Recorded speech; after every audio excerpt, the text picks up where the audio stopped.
The Diamondbacks do indeed lose Game 5. They lost this one 6-1. It's not pretty, but I'm not mad. I would even say I'm disappointed. I'm going to say I'm at peace because I just knew that they couldn't win this game. And it was pretty early on. You can even say it was before the game. I dealt this team far too many times. And they keep proving me wrong. I have to be right sometimes. They went down 2-0 in this series. And I said, I just don't want to get swept. I have my doubts. They win the next two games. And now you have all the cards on the table. Gallen, Wheeler, Zach. Your two aces on the mound. And I'm thinking, well, our ace has not had a game where he's looked like his best self. His best game was a game where he gave up 2 runs in the first inning. The Brewers. Wheeler, on the other hand, his worst game was against us. We gave up 2 runs the whole time. Game 1. He's just a damn good pitcher, dude.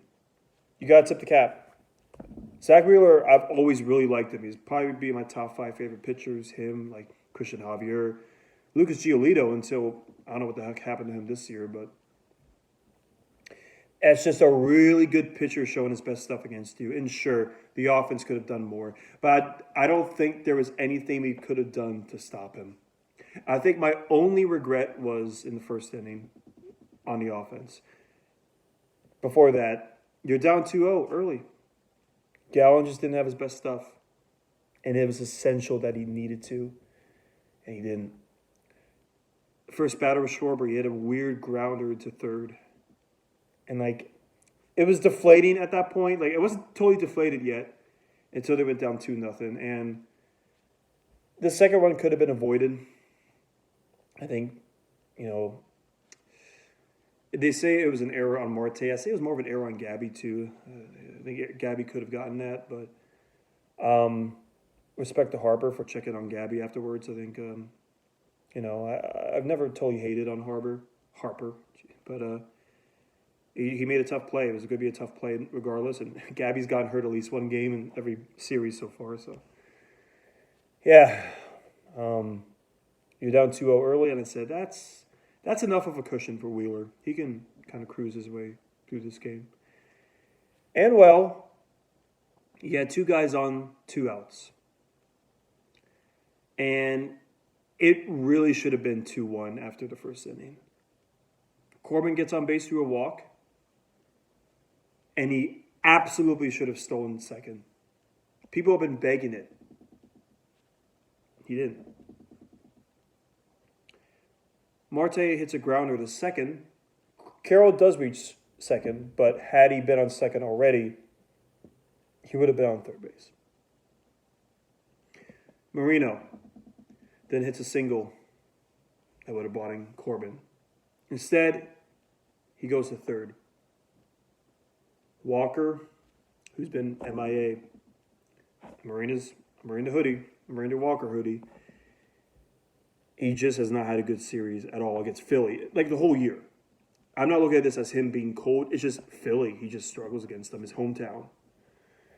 And he did get a double late in the game, but I think he's only had 2 hits. Probably 3 hits all year against them. So he hits a double late, but not here. He strikes out in 4 pitches. 2, uncharacteristic swings by him. And then Pavin Smith grounds out. I didn't mind if Pavin Smith was in the lineup. I would have preferred him over Tommy Pham.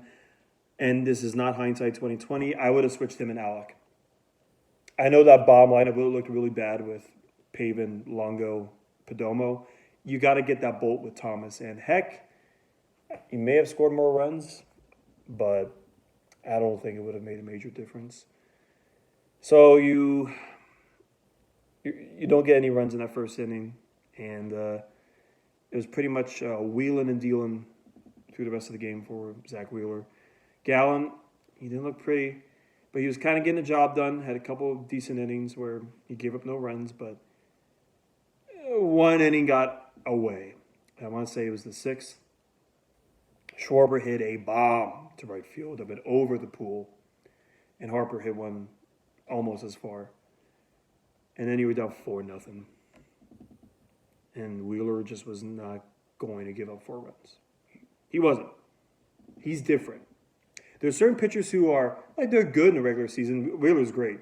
But, like, postseason, they just completely turn into a different animal. He's a great pitcher that turns into, like, an all-timer. He's really freaking good, man. He gives up a solo home run to Alek Thomas. And I said, every pitcher, I don't care how good you are, you're capable of giving up a fluke home run. Hopefully, like, if you walk the guy before, you can give up a 2-1 homer, which he did, game 1. But you're not going to get many opportunities. So you are down 4-1. And then they had to go to the bullpen. And it really became a bullpen decision, like a discussion with me and my mom the rest of the way, because that's kind of like my repertoire. I always like analyzing the guys they put in. They put in Castro after Gallen left, and then they put in Mantiply, which I didn't really like to start the 8th, because if he didn't get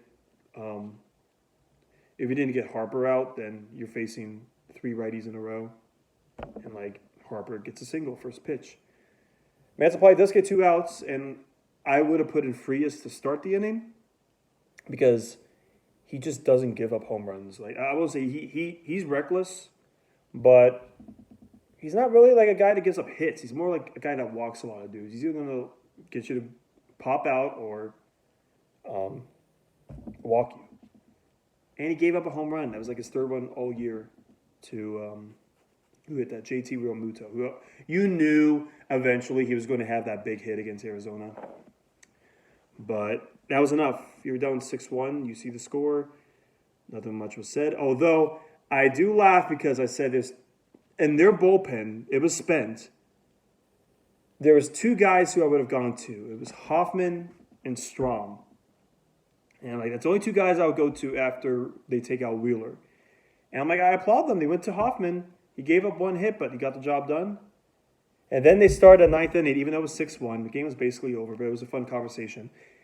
They put in Dominguez. And I went, watch this. He gets the first 2 outs. So I'm like, oh, dang. Walks Longo. Perdomo singles. And then he got runners on the corner with Carroll up to bat. Here comes Strom, and he strikes out Carroll. Like, that's just pretty amusing to me that you should have put in Strom to start the inning because it was what? It was righty, lefty, switchy, lefty, switchy. Like, that's a really good matchup for him. So, they do lose this one 6-1. And now they got to do the Herculean effort to win in Philly. And I would have said that had they won tonight. They got to win 2 games in Philly to get to the World Series. I'm doubting them again. I've doubted this team, as I've said earlier, far too many times this season. I doubted them to make the playoffs. They lost 1-0 to the Giants. I said, season's dead. Gabby came back a week later, completely changed the momentum of the team. They make the playoffs. Ass over tea kettle. I mean, they didn't like win in, but they're in the playoffs. I said, just get 1 game versus the Brewers. They swept them. I said, that's awesome. You're playing the Dodgers. They've kicked your ass all year. And I know they're playoff chokers, but make this interesting. They swept them. Philly, they've been to the World Series. They're not chokers. They're up 2-0. You win 2 in a row. You lose. Can they prove me wrong again?